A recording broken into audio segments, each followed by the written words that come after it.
Hi, conference report. Yeah, I want to make another video on consciousness, and I might just do it by garrying a Google video that Golden Finch fellow sent me. Really interesting on these subjects. But on the subject of consciousness I mean, I see you and I have similarities in that, though. Well, I don't want to mischaracterize you, but I take you as being an artistic sort of fellow in terms of thinking of things artistically, and probably including, like in my own case, things that a lot of people don't necessarily think of artistically. And yet in something like this I see a basic kind of materialism that you tend to have, which is a good balance that, I mean, at least it's a balance I enjoy. And I enjoy that about you, and I think that's what's coming through here. I agree, consciousness has to be consciousness of something. I think it's a funny thing for humans because we have like a high threshold for what we consider consciousness. So let's say you're coming out of anesthesia, you open your eyes and all you see is blue. And it's because your brother's standing right there really close and you just see all this blue, but you just can't focus, and so you're not perceiving your brother, but you're perceiving blue. Later when they ask you what you see, I saw a lot of blue. Now the question of are you perceiving your brother is potentially an interesting one semantically. You're perceiving blue, the blue is your brother, I mean, loosely speaking, it's your brother's shirt or whatever. Are you perceiving your brother or his shirt? I would say, you're perceiving that, but you're not conscious of your brother, but you are conscious of blue. And so I think this is what's going on when, say, somebody meditates and reduces down. They're always going to they might not know what the blue is a part of.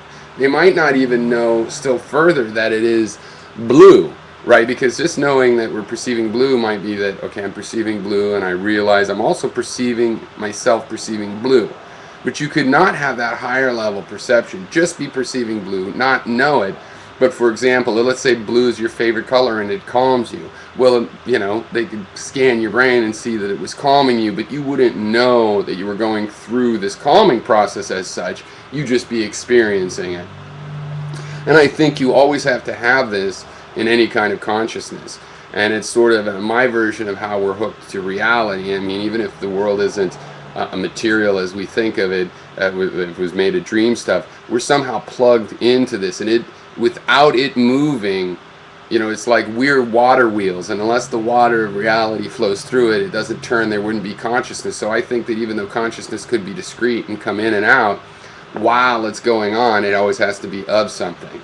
And so if you reduce yourself down where you're not even getting the reds and stuff, you're at the very bottom, just in principle, the most base level, neutralized, is going to be among a mental where your neurons are sensing they're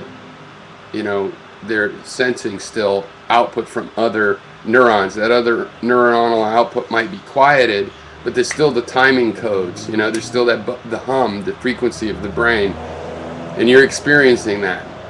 And even when you see the void, or don't see the void type thing, that also has spatial components. It's like there's a visual component, it just happens to be black. There's a sound component, it happens to be silent, or noise level, background level, and there happens to be always something for you to have a consciousness of. So I agree with that, and that's just what I wanted to say. I had to do this twice because I forgot to stop the recording. I came back to it ready to publish, and it's like still recording. Like you needed to know that. But anyway, okay. Very interesting. I did not understand Corey's reply to you, but whatever.